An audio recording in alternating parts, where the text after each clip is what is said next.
Welcome to our podcast, Taking Life by the Horns. And take noble. Today we're going to talk about unconditional love. What it is it fair? Is it right? Is it just a ruse for codependency? It's a ruse for codependency.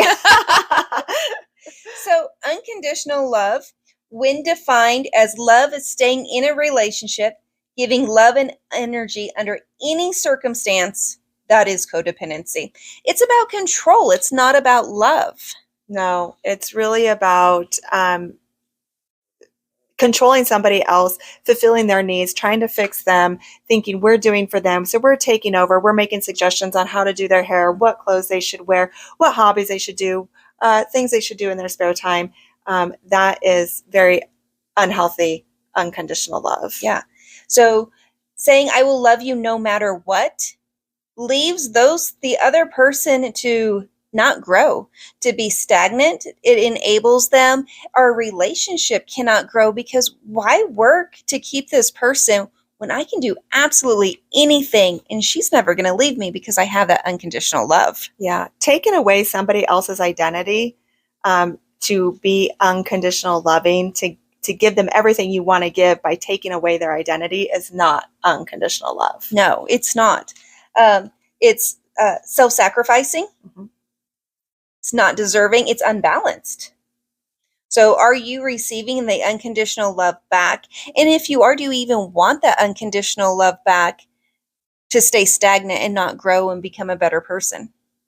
Right. Boundaries are really, really important in these relationships. And it sounds contradictory almost to talk about unconditional love with boundaries. But you really have to have those boundaries in order to unconditionally love somebody else. You have to have those deal breakers. Mm-hmm. You have to know what you're willing to accept and not willing to accept in order to unconditionally love somebody. I've said this a million times. I'm a firm believer that you can only love somebody as deeply as you love yourself. And you have to have your self boundaries as you learn to unconditionally love yourself. So you can't be self-sacrificing. You can't be betraying yourself in order to give somebody else unconditional love. Which brings us to a definition of unconditional love that is healthy. So when we define unconditional love as love with no expectations of repayment, no matter what they do, then you love them for who they are with no strings attached. You're willing to leave the relationship but stay in love. So the attachment is the key. Do you have the deal breakers? Have you set boundaries? Then we can love them unconditionally, allow them to grow, to be the person they are, wear the clothes they want, fix the hair they want, have the passions and the interests that they want. Won't leave you for those things, but we do have some deal breakers, set some boundaries. That's an unconditional love I can get behind. Right. Yeah, it really is supporting your partner in their own individuality. You have to be secure enough with yourself in order to support them in their own interests, their own hobbies, their own likes, their own style, things that they enjoy watching or listening to. You have to be able to support them in that. However, yes, you have to have those boundaries and not allow certain toxicities within that relationship as well. So, we talked about simple deal breakers or boundaries, like you wouldn't tolerate somebody cheating on you. You wouldn't tolerate physical or emotional abuse and those kinds of toxic relationships. So those are kind of obvious things. For me, if I don't find somebody who supports my individuality and things that I enjoy doing, then that's a deal breaker for me. And I'm now at a point in my life where I would be willing to walk away from a relationship if that support is not there. Yeah. If you're not allowing me to grow and become a better person, to work on myself, that may change and require you to work on yourself as well, that's a deal breaker. Absolutely. Relationships are about growth for each person. But again, that goes back to you have to be secure enough to allow each other to grow and to expand and to evolve. What a blessing to have somebody to work on those things with. Yeah.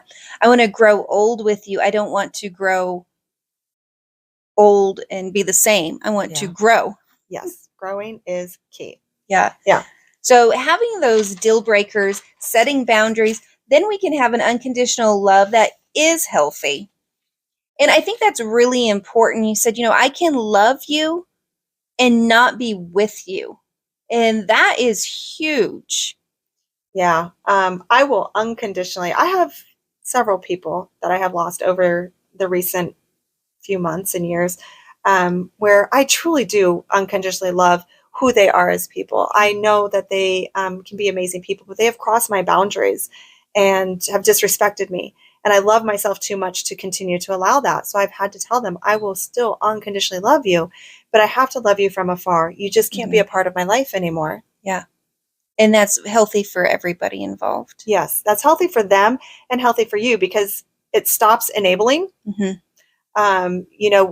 talked once about, the parent who says, I'm going to count to 3, but they get to 8, right? Yeah. So your partner thinks, well, they can just get away with anything. And that's not healthy for them either. No. And when we talk about unconditional love, there is a place for that unconditional love that has no attachments and that has attachment. We need to give that to ourselves. Yeah. So we are not perfect human beings. We all have issues. We all have things that we can work on and grow. And a lot of times we're so hard on ourselves that we are our own worst critic, and it's not giving ourselves that unconditional love. So if you have that you want to give with no boundaries, you need to give that to yourself. And when you're able to love yourself unconditionally for everything that you are, then you are able to bring in that relationship with somebody else and really grow with them and have that bond that you're looking for. Well, it really is about fulfilling your own cup first and your own heart first, so that you can allow other people to be who they need to be. Because if you're dependent on somebody to give you everything you need, to make you feel secure, to make you feel validated, to cheer you on in your successes, to cheer you up if you've had a bad day. If you're depending on somebody to do that, that's a lot of pressure to put on somebody else, right? Yeah. It's very unfair to do. Yeah. It becomes a huge responsibility for your partner. So you need to be able to do that within yourself before you can do that for somebody else. Definitely. And expect that from your partner as well. They need to be able to give themselves that unconditional love, right? So that you have that mutual respect for each other. You should not be responsible for fixing your partner, for making them happy, for making them feel fulfilled. If they're blaming you for a lonely life, an unfulfilled life, that is kind of their problem, right? That is not a reflection of you, because we all need to fulfill ourselves. Yes. So when we talk about unconditional love, is there anything else that you want to say before we go into, there's this great poem that Candi has shared that I want her to share with you guys.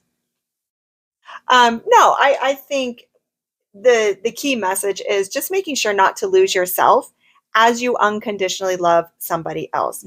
Do not lose yourself by having those boundaries, by respecting yourself, not self-sacrificing, and not betraying yourself.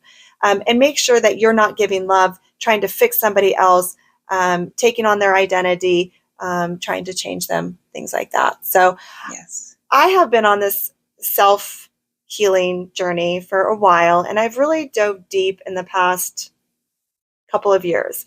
And one of the things I've realized is I was a codependent, and I was giving very toxic love to people. I knew how to love deeply. I knew how to be loyal and faithful and be there at everybody's beck and call. I didn't know how to do that for myself. And so often I found myself asking other people to do that for me, being very hurt that somebody wouldn't do that for me. I would question, what's wrong with me? Why doesn't somebody love me? And this became a very toxic cycle within myself and my relationships. And so I spent this time really trying to dive in and heal myself. And I found this poem that it really resonated with me and kind of profoundly changed the way I looked at unconditional love for myself. And I'll go ahead and share it with you. Do you love me? Alice asked. No, I don't love you, replied the rabbit. Alice frowned and clasped her hands together as she did whenever she felt hurt. See, replied the white rabbit. Now you're going to start asking, what makes you so imperfect, and what did you do so wrong that I can't love you at least just a little? You know that's why I can't love you. You will not always be loved, Alice. There will be days when others will be tired and bored with life. They will have their heads in the clouds and they will hurt you. Because people are like that, they somehow always end up hurting each other's feelings, whether through carelessness, misunderstandings, or even conflicts with themselves. If you don't love yourself at least a little, if you don't create an armor of self-love and happiness around your own heart, the feeble annoyances caused by others will become lethal and will destroy you. The first time I saw you, I made a pact with myself. I will avoid loving you until you learn to love yourself. I think that's beautiful and very profound. Love yourself first. Give yourself the unconditional love. And then you can have the healthy unconditional love and give that to somebody else with attachments. Yeah. With deal breakers. Exactly. With your boundaries, because you're receiving everything you need within. And if you're not receiving that from a partner, then it's easier to walk away because you're walking away already intact and already full of love. Yes. Yeah. So we end every podcast with a gratitude, and it's very clear to me what my gratitude is after this unconditional love and hearing that poem, and it's my imperfections. So everything about who I am makes me who I am, and that is included the things that are not perfect, the things that could be better, the things I'm working on to grow, and even physical. I had a gap between my teeth. I got Invisalign to close that gap so I could have perfect teeth. Sometimes I miss that because that imperfection makes me who I am. So as strange as it sounds, I'm thankful that I have imperfections. I think we all should be thankful for our imperfections because it's really what makes us innately individuals, innately who we are. Nobody else gets to be Tenneile. Right. And that's an amazing gift. I am thankful for this journey. I really am thankful for being able to find my own self-love because I have lived my entire life as a codependent, self-sacrificing myself, betraying myself, and giving very toxic love and feeling very empty.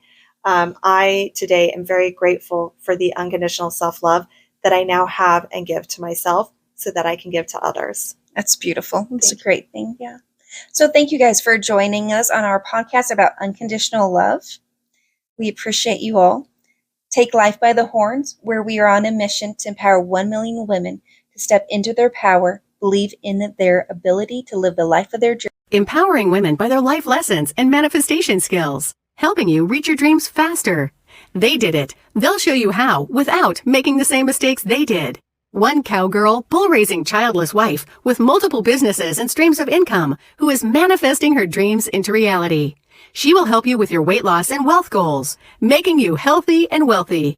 One badass boy mom with a passion for energy, healing, health, and fitness. She will help you with healing and overcoming limited beliefs to manifest the life you've always dreamt. It's Tenneile and Candi, taking life by the horns.